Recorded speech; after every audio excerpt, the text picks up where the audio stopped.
Assalamu alaikum. For a long time, I thought that trusting God's plan meant that I didn't need to think too much about money. I thought that if my wealth, my risk is already written, then why worry about it? Why restrict myself? I called it trust in Allah subhanahu wa ta'ala, but in reality it was something else. Sometimes it was avoidance, sometimes it was comfort, and sometimes it was just my desire to spend and consume endlessly, like everybody else. For most of my life, I lived more or less from paycheck to paycheck. During university, alhamdulillah, I had a scholarship and never had debt, and for that I'm deeply grateful. But I also didn't really think long term. If money was there, I spent it. I traveled, I went out with friends, I ate out a lot, I bought things I liked, and I never felt very stressed about it.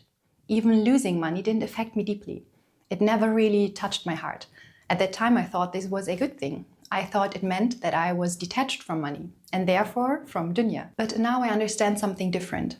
There's a difference between being detached from money and simply not taking responsibility for it.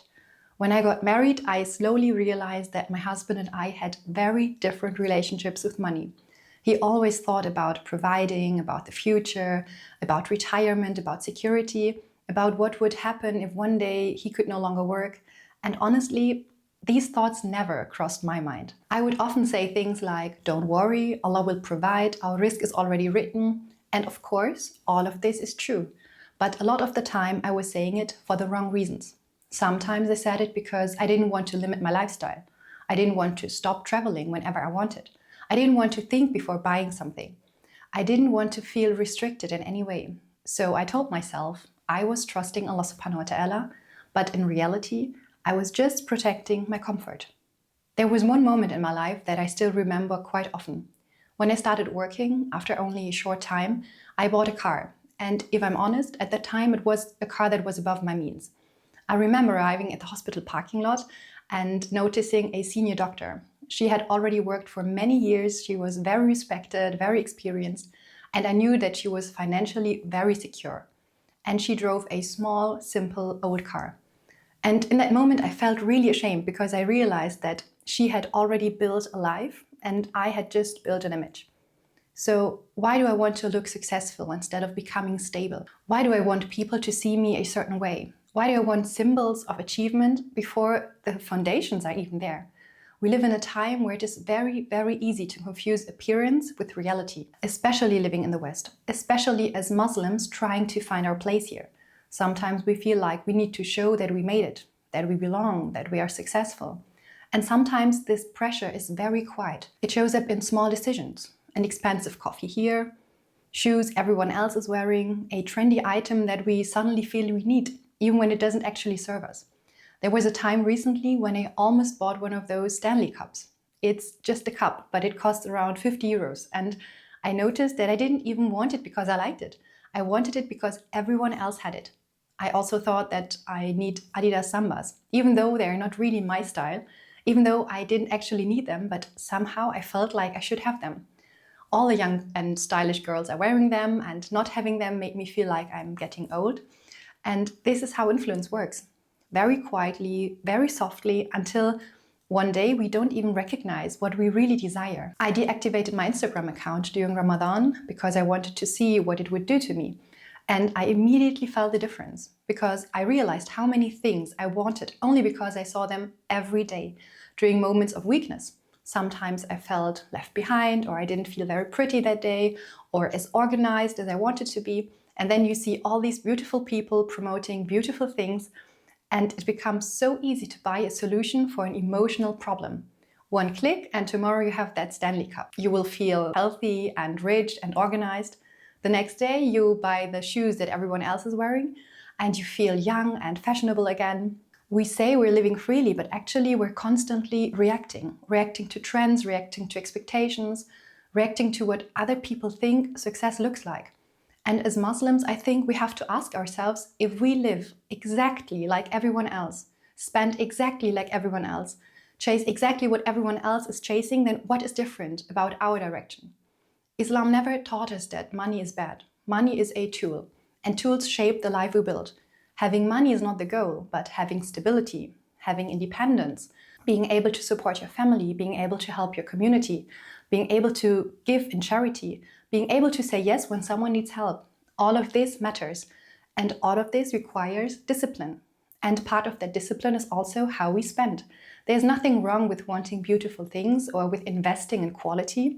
In fact, choosing something well-made that lasts for years can be more mindful than repeatedly buying cheap things. But that kind of consumption requires patience and research. It requires asking, do I really need this? Will this still serve me in a year? And sometimes it requires waiting, saving, letting the desire settle. When was the last time you waited for weeks or months to buy something simple? Not because you couldn't afford it, but just because you wanted to be sure it wasn't just an impulse.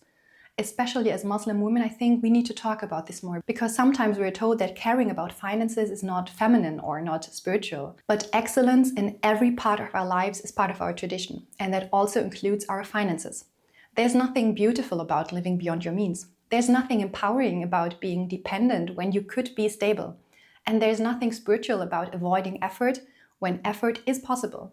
How many Muslims live in rentals for their whole lives but drive luxurious cars? How many of us consume together but don't invest together? How many of us work individually but don't build anything collectively? And sometimes I wonder what would happen if we changed this, if we started thinking long-term, if we supported each other financially, if we became economically strong as a community.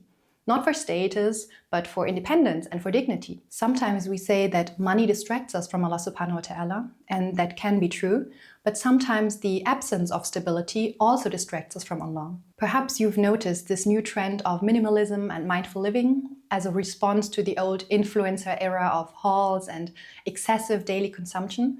And recently I heard a new term, it's called frugal chic, and I truly find the concept beautiful.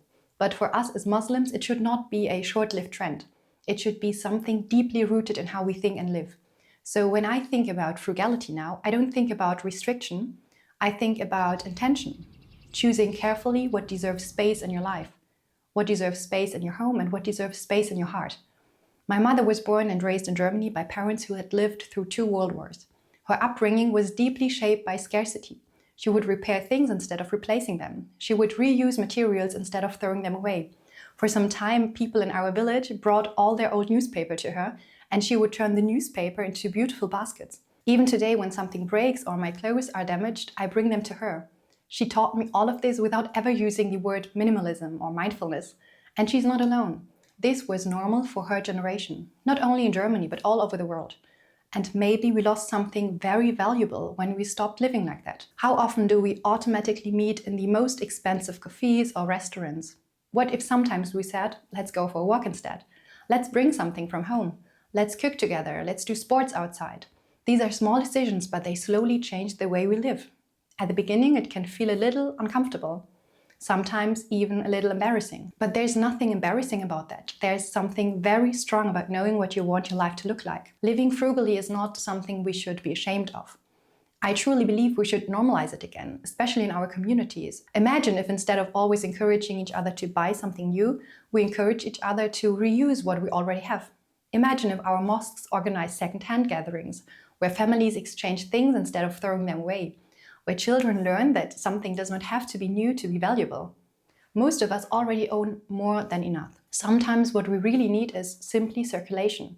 Or imagine if we created small repair spaces in our communities.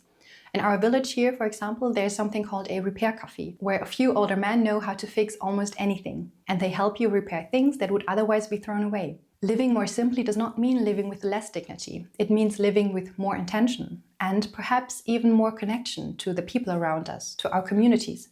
Because when we stop consuming together, we start building together. I'm still learning. This is not something I've perfected, but it is something that I practice every day.